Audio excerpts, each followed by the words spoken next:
Welcome to week 4 of The Score. You know, after today, we're almost half the way through the high school football season. Wow. They say time flies when you're having fun. We have a ton of fun to be had tonight because the one and only Dan Pearson joins us. Is this late for you on a Friday night? This used to be early on a Friday night. No, not at all. You know, I watch every week and everything and shoot a little bit for you guys Yes. too. And I feel like, you know, just since our days together, I can't go to bed before 1 o'clock on a Friday night. I always wondered There's something odd about that. I always wondered if I would eventually go to bed early when I get done doing all this fun stuff, but no. Well, we wanted you to leave early, you know, when you were helping us. It's very true. It's so, you don't know how true that is, but and Cuff, you guys have met. Obviously, you guys worked together for quite some time. We worked together for 10 years, and actually, he's one of the reasons why I got into this business. So I don't know if it's a thank you or yeah. Now you might have known them the longest, but I'm the favorite, right? Absolutely. Yeah, how hard is that, though? I mean, that makes she's sense. She's so modest. You know, you too. guys That's what talk we a love lot about her. food on, you know, these nights and everything too. But you guys are like broccoli. You know, it's an acquired taste. You, right? Are Absolutely. I'm perfect. Dan Pearson, you're welcome I'm anytime. here to serve. Speaking of serving, what are we serving tonight? Tonight, because of the best intern in America, my wife Gina, we have shish kebabs. I saw Chuck Long last week. It's like, we are not going to be outdone. Yes. You know, so I'm very excited about that. I had nothing to do with it, and it's a beautiful thing. Corey puts them on. We've got steak and chicken ones too. So there's vegetables mixed in. So I think she was thinking of you to actually eat a vegetable. Well, beefy. Hey, we do have football to get to. We're going to start in your hometown. We're going to make you grill and do some work. Let's get to the highlights. That. Let's go. Yeah. Dan Pearson, you make the call. Bring it on. Yeah. Bob Reed Field primed and ready as the unbeaten Green Machine takes on a tough UT Panther squad. The Panthers, they come out inspired. Matthew Kelly over the middle to the speedster, Corey Randall. Randall's got a handle on a 45-yard scoring strike. It's 7-0 visitors. The Leafs tie it up, then take the lead in the second quarter.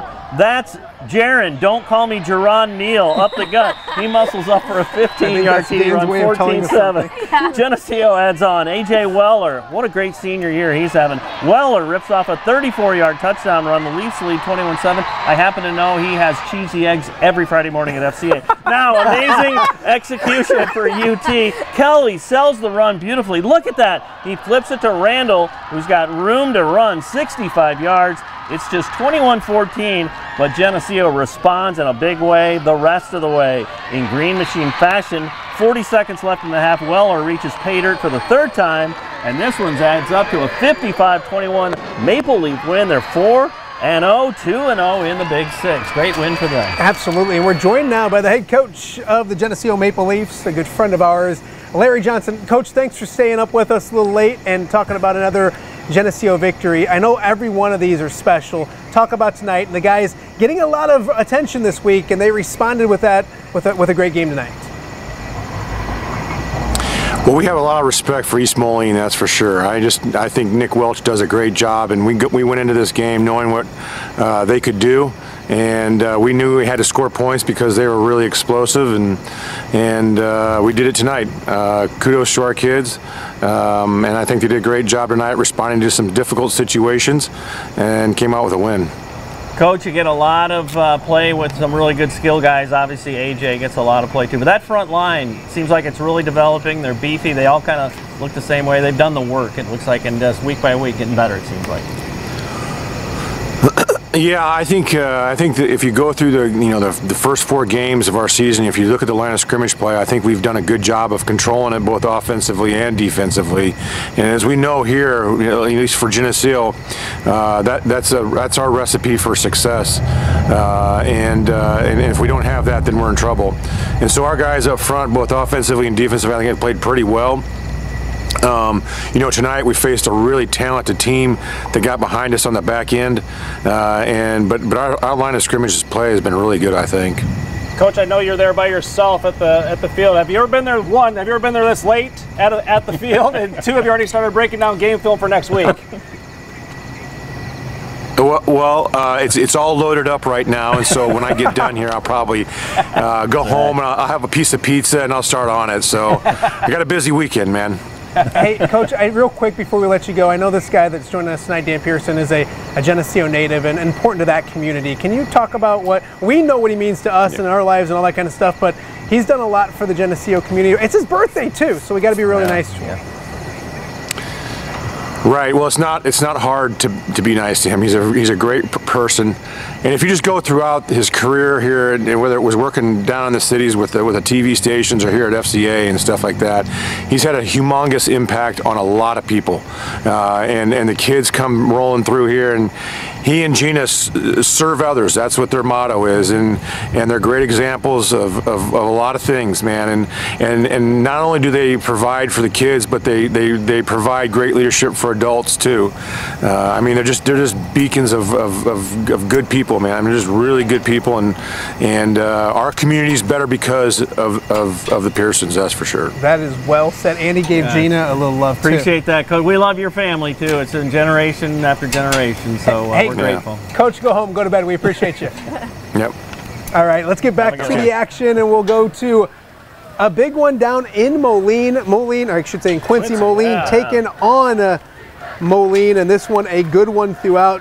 Moline coming back in the second quarter. The nice run right there, picking up a first down. Then later in the drive, they keep it on the ground. Pablo Perez punches in. That's good for a touchdown. That cut the lead to 19-13. Then check this out. Later in the first half, it's a pick six. Well done, Braden Little. It's intercepted by Adrian Cooper. Moline takes a 1-point lead at that point. This one close throughout. Quincy wins a good one, 34-27, your final in that one. Awesome. Hey, Sterling looking to go back-to-back Western Big Six wins. Hosting Galesburg. Sterling up big and adding to it. It's Gavin Church. He'll cut up the middle. Get wrestled down at the 1-yard line. The a couple uniforms. Plays later. Takedown. I love the uniforms. Greg Armstrong's all over this. It sets up a beautiful 1-yard touchdown runs by Joseph Holcomb on the direct snap. It's 28-0. Second quarter, Ryan Genhart lines up a field goal. It's good. He ties the school record for field goals in the game last week. He drills a 47-yarder. Tonight it's 31-0. Sterling defense doing their part. Andre Klaber, basketball player's pretty good. He can get the sack in the backfield. That leads to a big play. It's Drew Nettleton going deep to Caden Phillips. 78 yards to the house. You're not going to get him. All Sterling in this one, 45-14. Two straight for Sterling. Let's go to Rocky Stadium. Great matchup here. Different matchup. 1A State Power Newman taking on Rock Island. And opening kickoff of the game, and this is how you start if you're the home team. Gartar, love the name, love the play as well. Finds daylight, and he is gone. Right into your living room and past you. This one goes 85 yards, as I mentioned, 7-0 Rocks in front. But Newman came to play in this one as well. They go to the air later on in the first quarter. It's Evan Bushman to Isaiah Williams. That's good for almost a first down. Unfortunately, they would have to punt. But Newman can play some defense as well. Carter Rude later in the first quarter comes up with the big interception. We're going to show you a final because Newman takes it to overtime and they shock Rock Island 22-20, your final in OT. Amazing. We will head up to Western Dubuque right now. It is Western Dubuque taking on North Scott in this one. That's a field goal by Caden Abresh to make it 10-7 at the half. Second play of the third quarter, it's Grant Globster fumbling. Lancers recover. Big play by the defense. Then later on, it's Hunter Fox catching the touchdown pass right here for North Scott.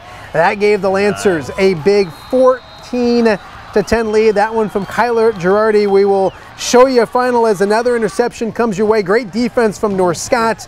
They go on the road and they fall in a really good ball game. 31-24, your final in that one. Amazing. Third-ranked Bettendorf looking to stay perfect at Lenmar. Bulldogs starting things off with a bang tonight. Charlie Zimmerman hands it off to Will Taylor. He does the rest. A hole and Pater. Bettendorf would punch first. 7-0. Bulldogs, they're now down by 7. Zimmerman, a bomb through the air. How about this? 71 yards through the air. Cole Odefi makes the catch, and then all of a sudden we're tied 14-14. Then just before the half, Bettendorf takes back the lead. Zimmerman again, wide open. Cohen Fleming, another Bulldog TD. Bettendorf would lead 21-14 at the half, and that would actually be your final. Bulldogs stay perfect on the year. Pleasant Valley looking for their third straight victory, hosting Cedar Rapids Prairie. Second quarter in this one.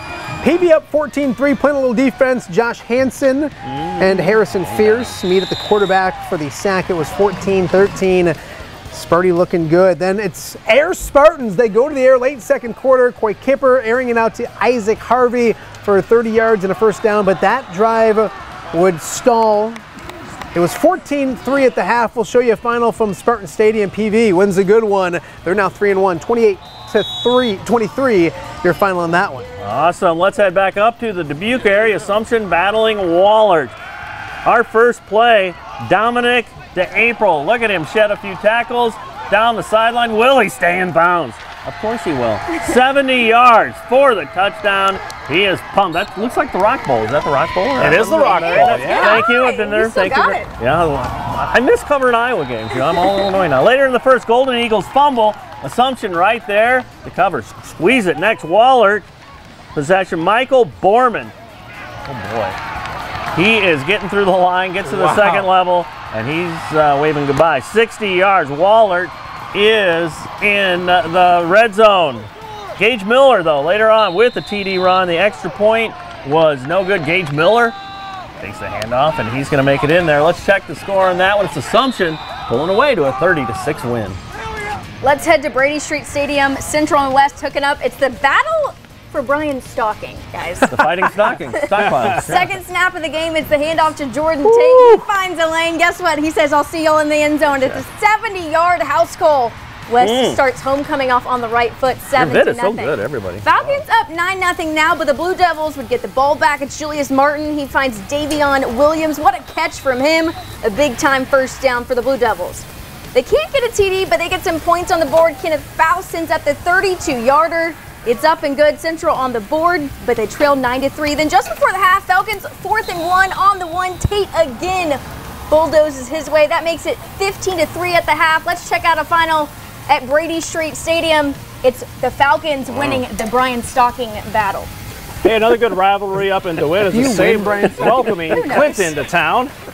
Let's pick it up first quarter, 14-0 Dewitt. Clinton will have their pass picked off by Max Bergmeyer.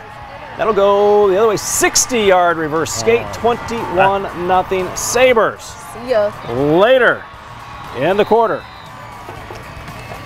The snap just a little bit wide, and they'll be taken out by Brady Grell at the 13-yard line. Gus Pickup will throw a touchdown pass right after that to Landon Schumacher. 44-0 was our last check in the fourth quarter. Hey, believe it or not, I know this is weird, but we're running late. I knew that would happen. Yeah. But let's get the grill camera if we have it ready to go. I don't know if we look at those. Delicioso. Hey, we're going to eat some food. We got a lot more high school football to get to. You're watching the score.